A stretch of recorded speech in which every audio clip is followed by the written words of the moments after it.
This is the Digital Savage Experience Podcast, hosted by Prokopchuk, bringing you all things digital marketing, tech, business, and motivation. What's stopping you from becoming relentless in all aspects of life? Are you ready to become a digital savage? Let's get into today's episode.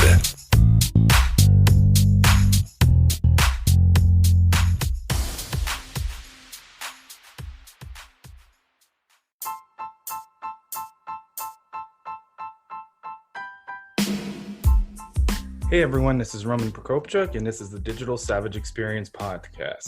Today I have with me Manuj Aggarwal. Manuj is an entrepreneur, investor, and CTO of TetraNoodle, a software consulting company that helps startup founders with tech projects. Manuj started his career at the age of 15, working in a factory for 12 hours a day, 6 days a week, earning a cool $2 per day. Thank you for joining me today. Thank you so much for having me. I'm so excited. Appreciate you coming on. So tell me a little bit about your journey. Obviously, that's kind of a brief description. So tell me, how did you get started and how did you get to where you are now?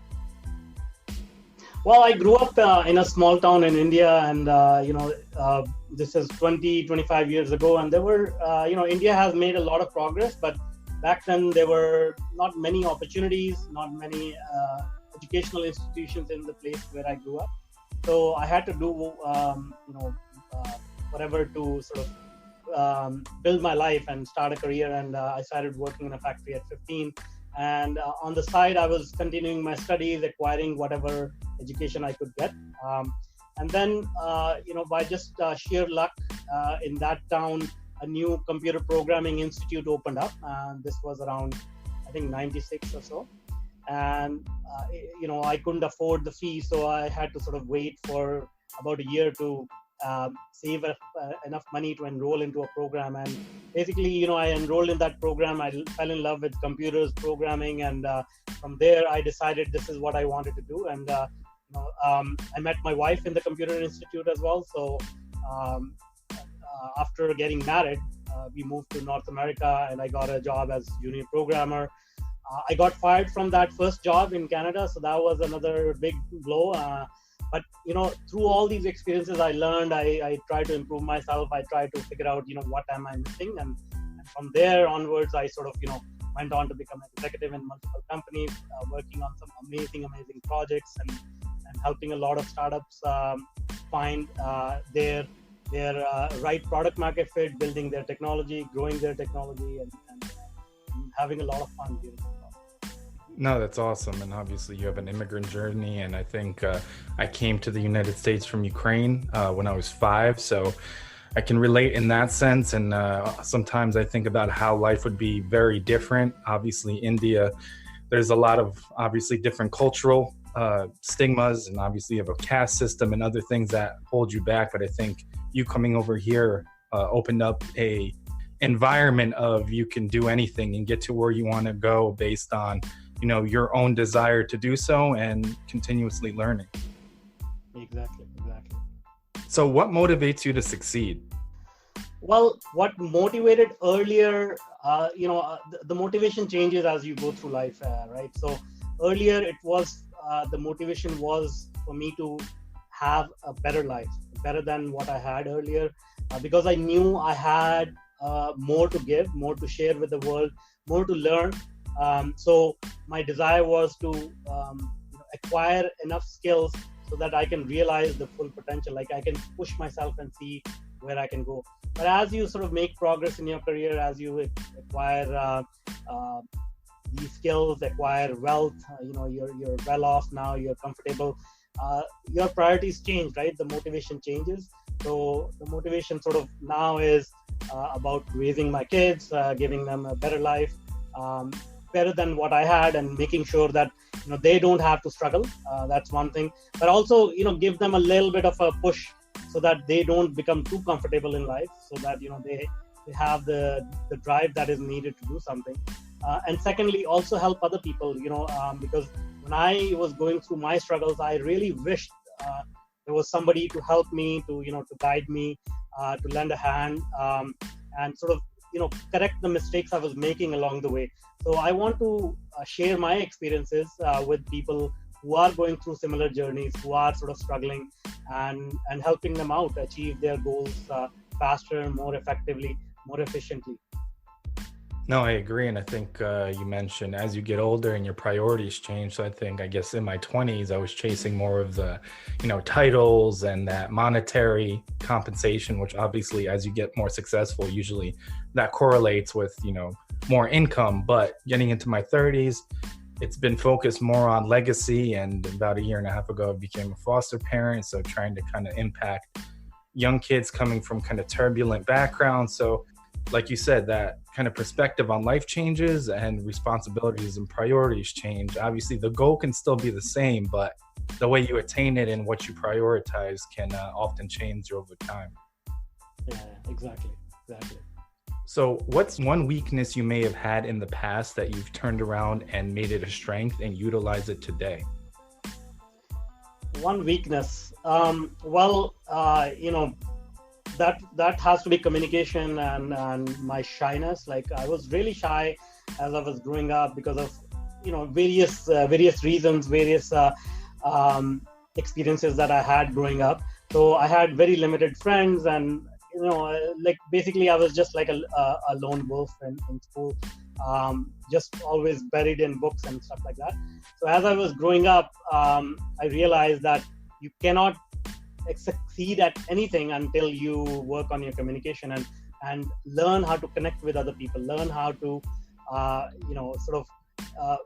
not just connect superficially as a casual conversation, but actually be more interested in other people, learn about what are they struggling with, what are they trying to do, how are they trying to do, also learn from their mistakes, also learn from their successes, and model the successful people and incorporate their way of living into your life, so that you can hope to achieve something similar as they have done. So all these things were part of the growing up that I had to do, come out of my shell and learn to communicate, learn to connect with people. That was the biggest weakness I had. Yeah, I think that's very important. I think that's a hurdle of many entrepreneurs, startup founders, people in higher roles, where they have to kind of break out of that shell if they really want to get to the next level. So I admire you for doing that. So I know you're a podcast host as well. Tell me one reason or a reason that you've started it and kind of how it's going and some of the guests or the type of guests you have on and who you hope to reach with that. My podcast, it's called Bootstrapping Your Dreams Show, and I launched it in February this year. It's been doing really well. It's in among the top 200 podcasts now. Now, when I started, as I said, my background is technology, so I didn't know much about marketing and sales and stuff like that. So when I started, podcast was basically just a marketing tool to spread awareness about myself, my brand. But as I'm having these conversations with all these experienced and successful people, it has become a passion. Like, the marketing aspect has diminished the underlying purpose is still the same, but you learn so much from talking to these people. In most cases, you can't even sort of get 5 minutes of the time of the people that we talk to.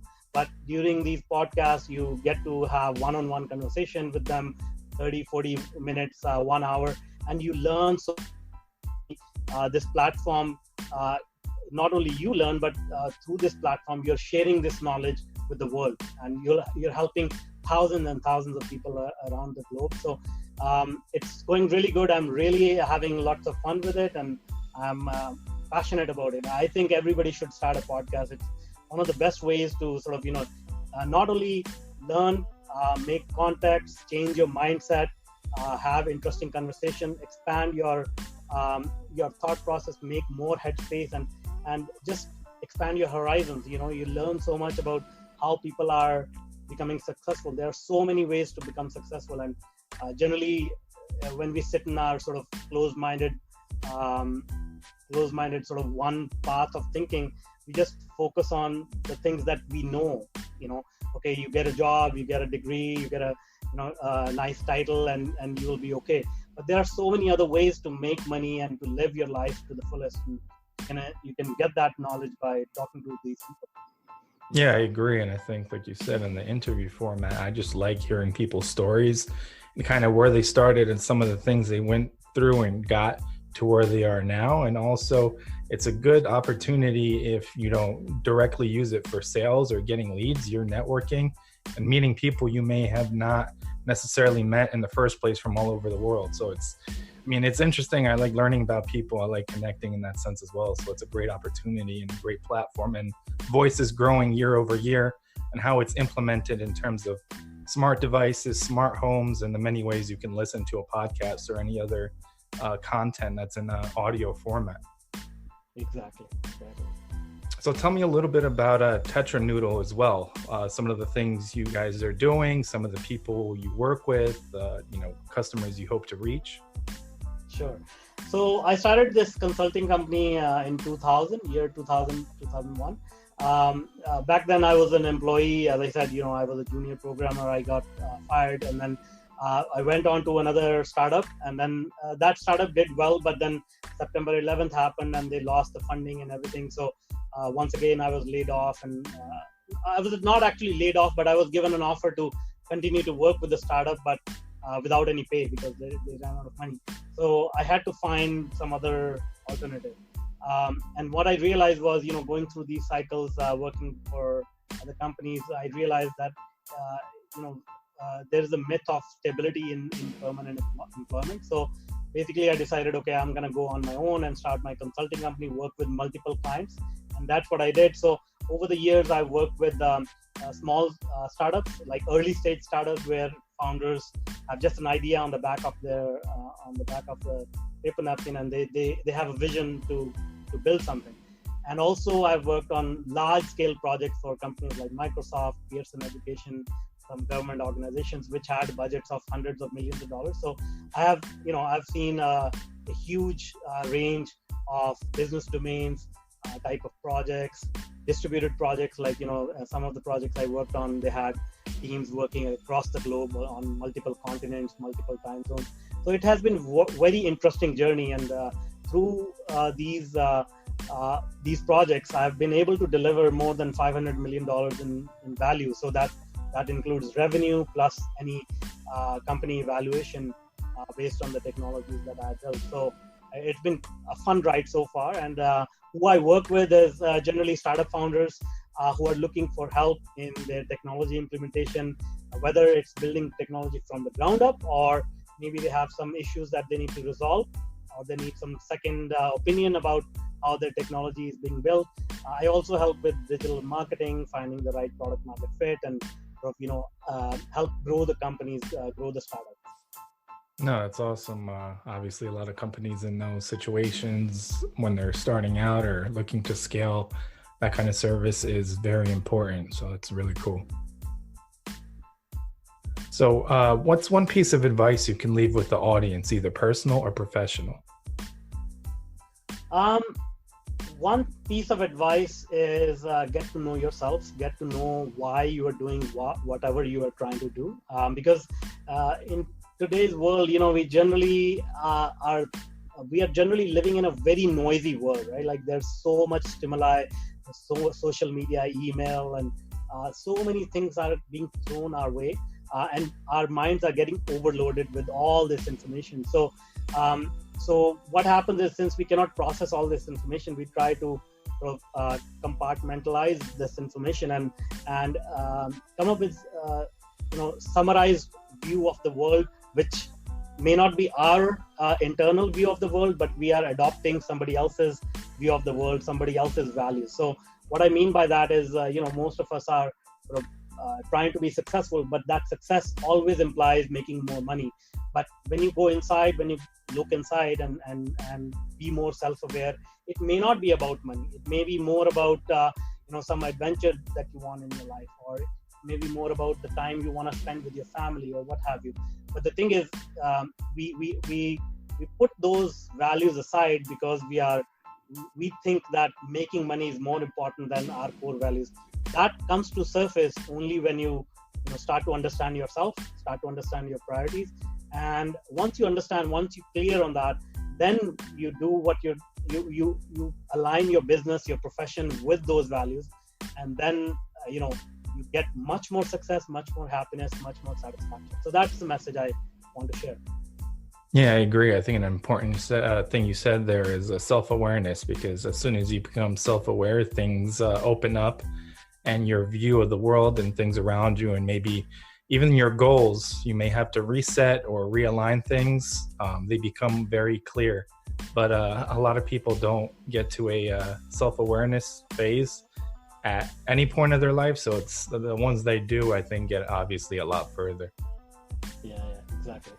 So I really appreciate you stopping by. Can you let the audience know how they can find you? Yeah, so you can find me on LinkedIn. Just search for Manuj Aggarwal. And I have a couple of free video series that I'm going to offer to your audience. So if you're a startup founder, you can go to tech.innerget.com. So it's tech.innerget.com. And if you're looking for mindset training, becoming more positive, then you can go to mind.innerget.com. Awesome. Thanks again for stopping by. Thank you so much.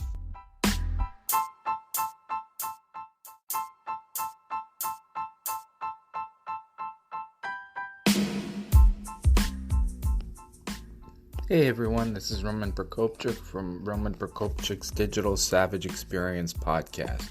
If you haven't heard about Anchor, it's the easiest way to make a podcast. Let me explain. It's free, so that's always good. There's creation tools that allow you to record and edit your podcast right from your phone or computer. Anchor will distribute your podcast for you so it can be heard on Spotify, Apple Podcasts, and many more.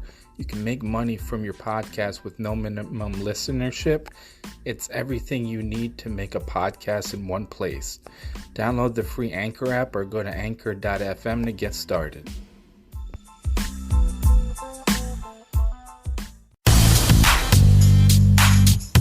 This podcast has been brought to you by Nova Zora Digital. Find out how Nova Zora Digital can help your company grow online. Learn more at novazoradigital.com. Until next time, all you digital savages.